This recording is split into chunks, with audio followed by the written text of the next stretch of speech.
Hey, DePaul Blue Demon fans, I'm Leo Blavin with your Blue Demon download for Monday, June 14th, recapping this past week in DePaul athletics and previewing what's ahead. Last week, men's basketball head coach Tony Stubblefield announced 3 new additions to his coaching staff with the hirings of Bino Ranson, Terrence Crump, and Drew Bryson. Ranson comes to DePaul after spending the previous 11 seasons as an assistant coach at Maryland. Crump will serve as the director of player development, returning to his hometown following a graduate assistant year at Missouri. Drew Bryson will serve as the team's video coordinator after working on the staff at Texas Tech last season.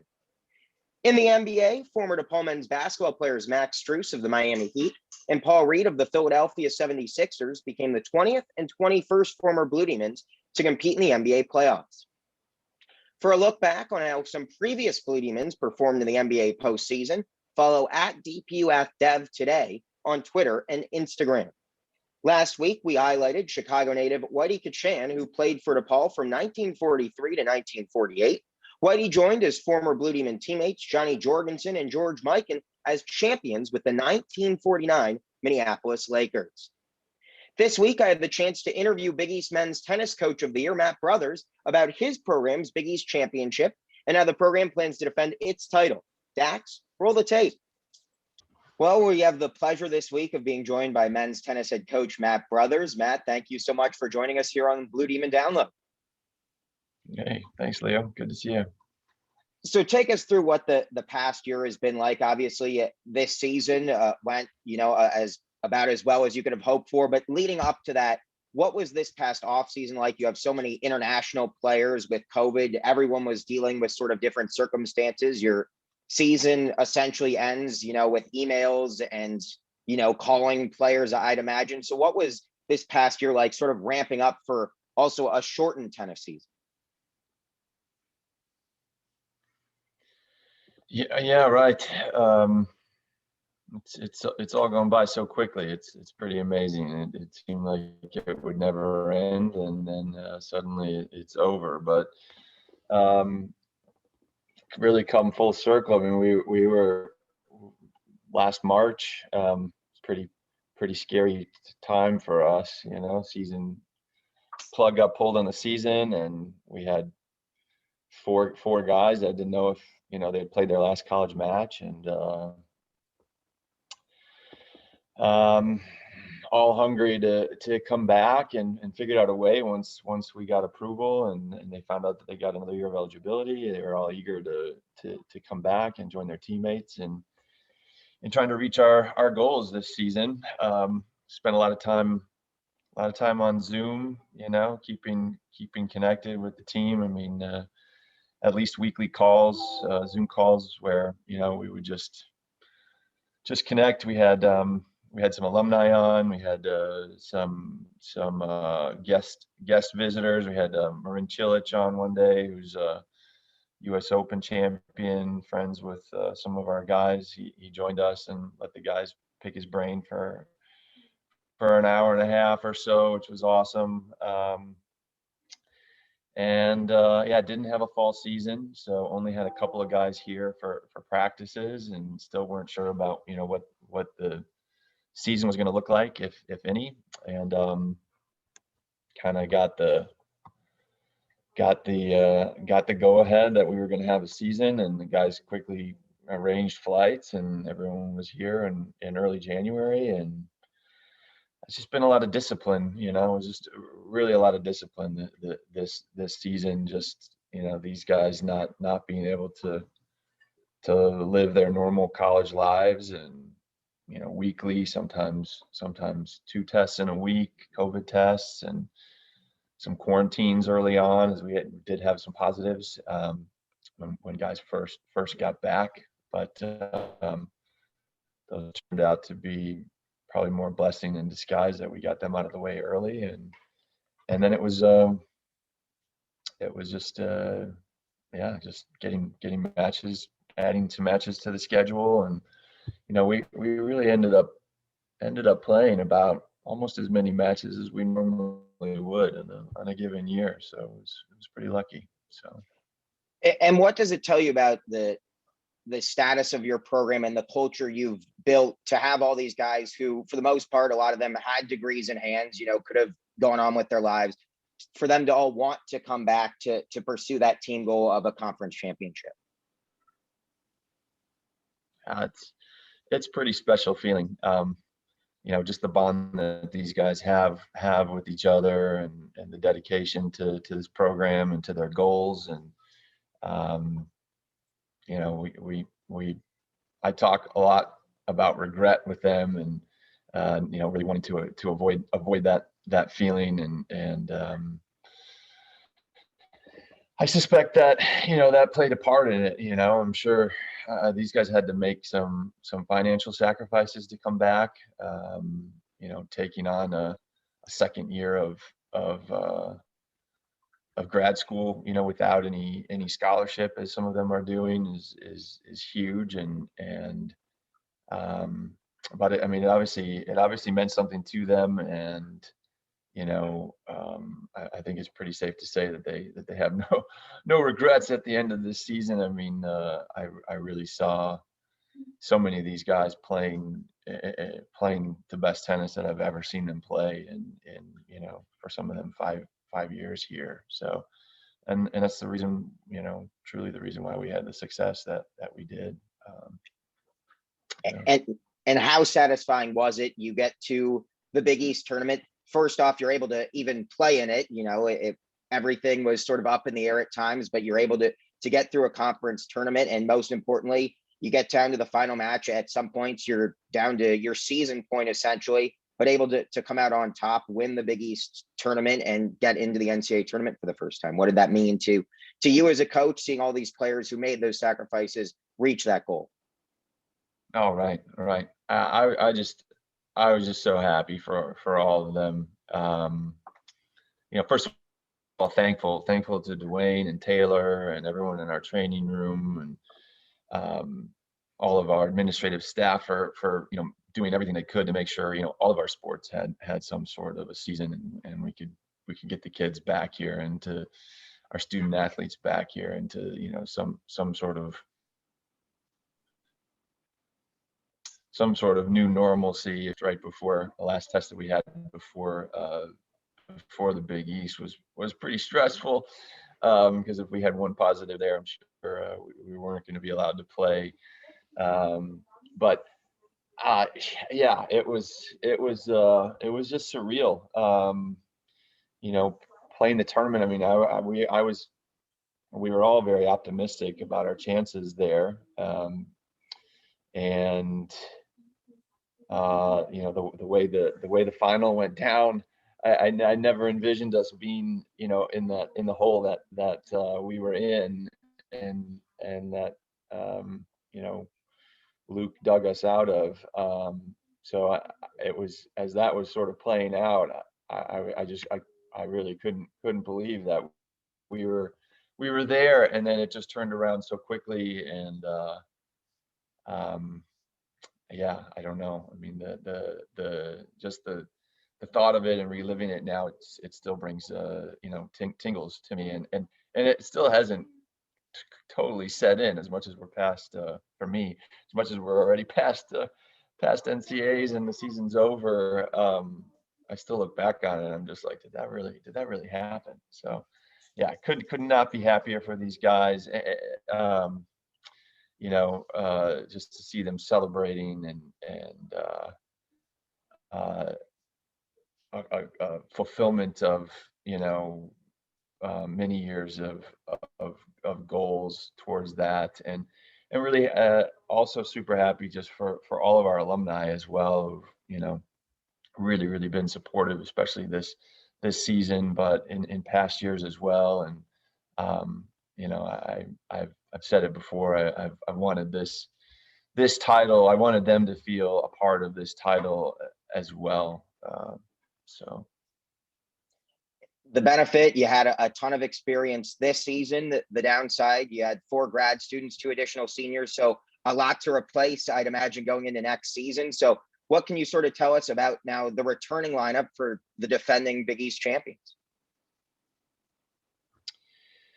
Yeah, right. We quickly turn to focus on next year. and you got a taste of all of this, and you want it again now. I mean, that's you want it even more than you did before, really. Um, so I'm excited. I'm really excited for what we have. We've signed a couple of guys that are very good. And we're working on one more that way. And then even more excited about just the potential and the guys that we have coming back, the experience that those guys have, even the guys that were on the sideline this year. I know, with the opportunities that they're going to have next year, they're going to capitalize on that. We've had Lars Minsas has been injured his first 2 years here, and if we can keep him healthy, he's going to be a definite contributor to both the singles and the doubles lineup. Vito Tonates at number one guy this year is going to be back and better than ever. He's already back home playing tournaments and preparing. And I'm confident that the rest of our guys, I mean, that's really the reason why we were as good as we were this year, is because of what the guys did in the off season and with their extra time, as it always is. With any championship team, it's about the extra work that they put in, and these guys realize that and reap the benefits of that. So I'm confident that's gonna only continue this summer when we're apart. So.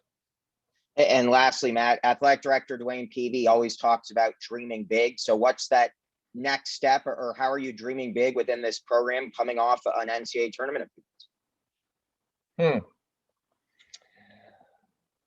Dreaming big for us is just adding some things to our program that are in the works that'll really help us. Some video analysis, being able to stream our home matches, live to our fans and alumni and family members. That's sort of our big project that we've been working on, this year. And fundraising for, and I'm really looking forward to having in a program next year. It also helps for our players to be able to rewatch their matches and get some analysis and kind of see where they make mistakes. It really helps with development that way as well, and we don't get too many opportunities for that these days. So yeah, that's been our main sort of dream big vision this year, since Dwayne has brought that into the mix. So we're excited for what's to come. Yeah, the buzz around our program has been amazing. Social media presence is better than it's ever been. Extremely thankful to Nate and our guys in communications that have really helped with that, and Taylor as well, who oversees men's tennis now. And yeah, it just makes everything that much easier, recruiting and scheduling, and yeah, I really feel like DePaul tennis is in a good place and going to an even better place right now. So. Well, Matt, excited to see what the future holds for the program, but thank you so much for joining us here today. Yeah, thanks a lot, Leo. Thanks for your time. Thank you again to Coach Brothers for joining us on the Blue Demon Download. I also had the chance to speak with men's golf head coach Marty Sheen to discuss his program's return to competition this spring.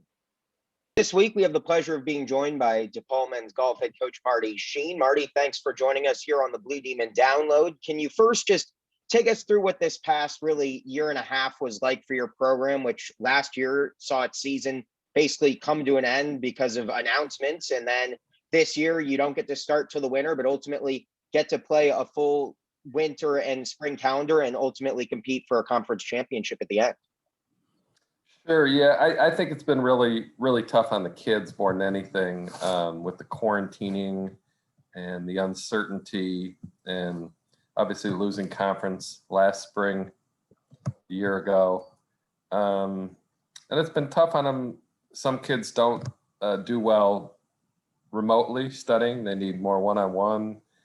So there's all sorts of individual issues with the pandemic and everything that's been very hard on the whole team, I'd say.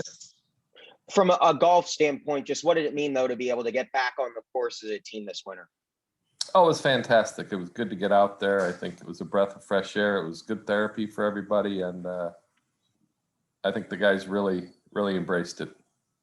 Only had 2 seniors on the roster this year. So how difficult was it to juggle a roster with freshmen, 3 sophomores to get ready for a season when they'd had essentially a year off from playing college golf with their teammates? Yeah, we were definitely young, but we've got 3 very solid sophomores. So I think the future looks bright. One senior, Perry Chong, has graduated and is not coming back using the other year, but Nick got my 10, will use the 5th year and come back. So what can you tell us then about it? Sounds like a pretty deep returning lineup, hopefully for a full fall season as well. Yeah, like I say, I think our 3 sophomores are very solid, and I think we're improving, and I think we're going to be pretty good this year. Any freshmen joining the program that you expect to make an immediate impact? Yes. Got a young man out of Las Vegas, Arjav Patel, who won the Las Vegas City Amateur, pretty highly ranked. Also another young man from Phoenix named Alex Bekic, who's very solid. And I have another player from Ireland that just signed, that went to school 1 year in Ireland, who's extremely long and has great potential. So you never know about freshmen, but they look pretty good on paper, so we'll see. So some good freshmen coming in, and as you mentioned, a pretty young core already to build around. Lastly, Coach, Athletic Director Dwayne Peavy always talks about dreaming big within the athletic department. So how does men's golf plan to dream big heading into next season? Well, our big dream is to host a nationally recognized collegiate event at Cog Hill in 2022. Hopefully that'll help build our schedule and get some better opponents and increase our ranking, and do a lot for recruiting in the whole program. Fantastic. Well, Marty, thank you so much for joining us here on the Blue Demon Download. You're welcome. Thanks for having me. Thank you again to Coach Brothers and Coach Sheen for joining us on this week's Blue Demon Download. Reminder, Blue Demon fans, we'll take a look back throughout the archives all summer with Today in Blue Demon History. Today, we're highlighting DePaul's football program and Gerald Harrington, the quarterback and captain of the 1929 team. For a complete look back at Today in Blue Demon History, follow at DPUAthDev today on Twitter and Instagram. Want a chance to win free Blue Demon gear? Enter our weekly Blue Demon Connection trivia quiz for your shot at being a winner. Each Thursday, we'll release a trivia quiz and name a winner on Friday. Answers to the quiz questions can be found in the Blue Demon Download, as well as Today in Blue Demon History and Daily Demon content. You can find this week's Blue Demon Connection trivia quiz in Thursday's Daily Demon. For the latest on all things DePaul athletics, visit DePaulBlueDemons.com. To send us out today with our Now We Must Minute is former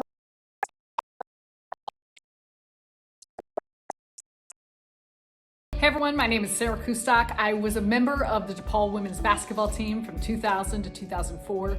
I received my bachelor's in communication, my master's in corporate and multicultural communication, and I cannot say enough about what attending DePaul University and playing for the Blue Demons meant to me in the years I was a student athlete and in the many years to follow to this day still.